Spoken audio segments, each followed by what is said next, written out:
जय श्री कृष्ण। राधे राधे। हम पद्मा एकादशी व्रत की कथा सुनेंगे।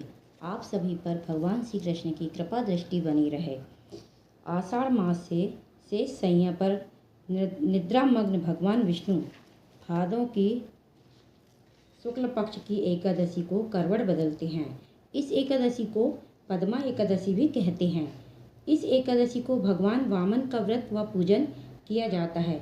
इस व्रत से सभी प्रकार के अभिष्ट सिद्ध होते हैं। व्रत करने के इच्छुक व्यक्ति को चाहिए कि भाद्रपद शुक्ल पक्ष की एकादशी को प्रातः स्नान आदि करके भगवान श्री वामन जी की मूर्ति स्थापित करके मत्स्य, कूर्म, वाराह आदि नामों का उच्चारण करते हुए गंध पुष्प आदि सभी उपचारों से उसका यथाविधि पूजन करें।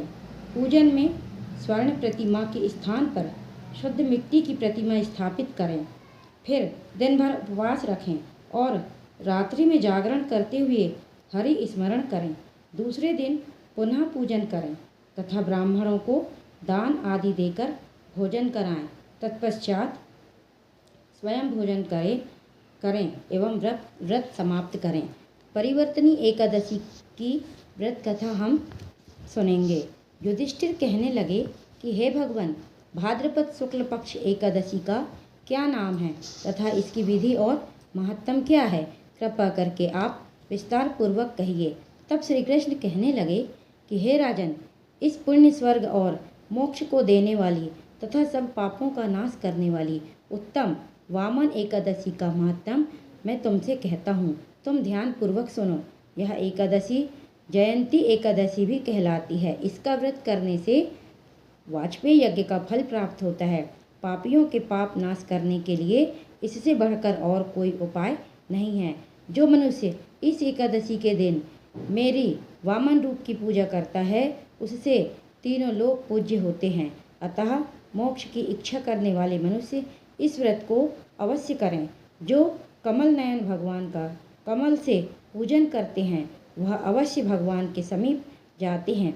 जिसने भाद्रपद शुक्ल पक्ष एकादशी को व्रत और पूजन किया उसने ब्रह्मा विष्णु सहित तीनों लोकों का पूजन किया। अतः हरिवासर अर्थात एकादशी का व्रत अवश्य करना चाहिए। इस दिन भगवान करवट लेते हैं, इसलिए परिवर्तनी एकादशी भी कहते हैं। भगवान के वचन सुनकर युधिष्ठिर बोले कि भगवान, मुझे अति संदेह हो रहा है कि आप किस प्रकार सोते और करवट लेते हैं तथा किस तरह राजा बलि को बांधा और वामन रूप रखकर क्या क्या लीलाएं की। चातुर्मास के व्रत की क्या विधि है तथा आपके शयन करने पर मनुष्य का क्या कर्तव्य है, सो आप विस्तार पूर्वक मुझसे कहिए।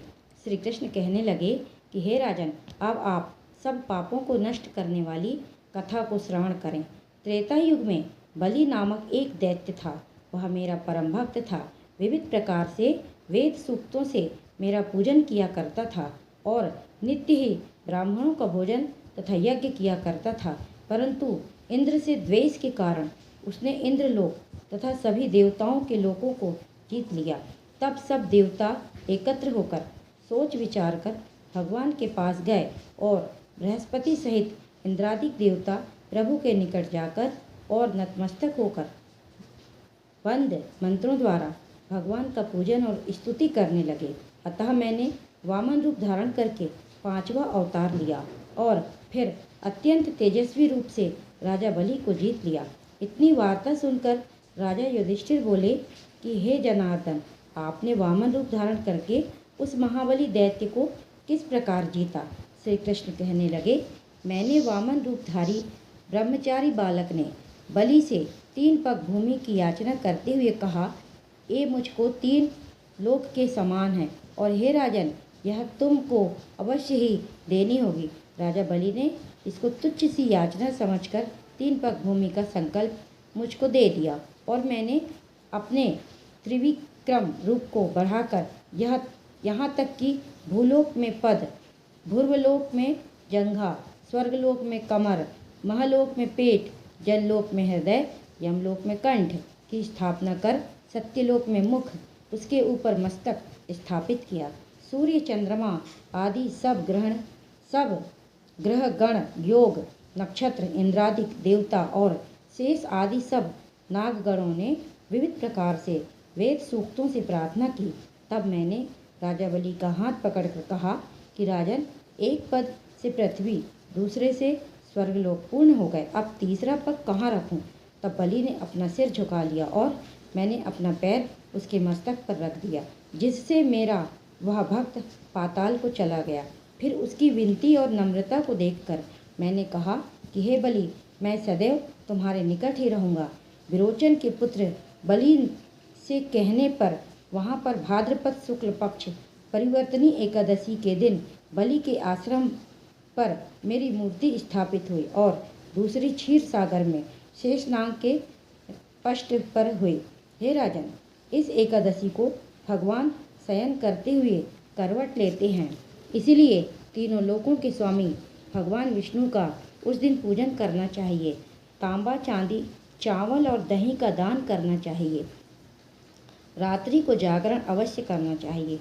जो विधि पूर्वक इस एकादशी का व्रत करते हैं वे सब पापों से मुक्त होकर स्वर्ग में जाकर चंद्रमा के समान प्रकाशित होते हैं और यश पाते हैं।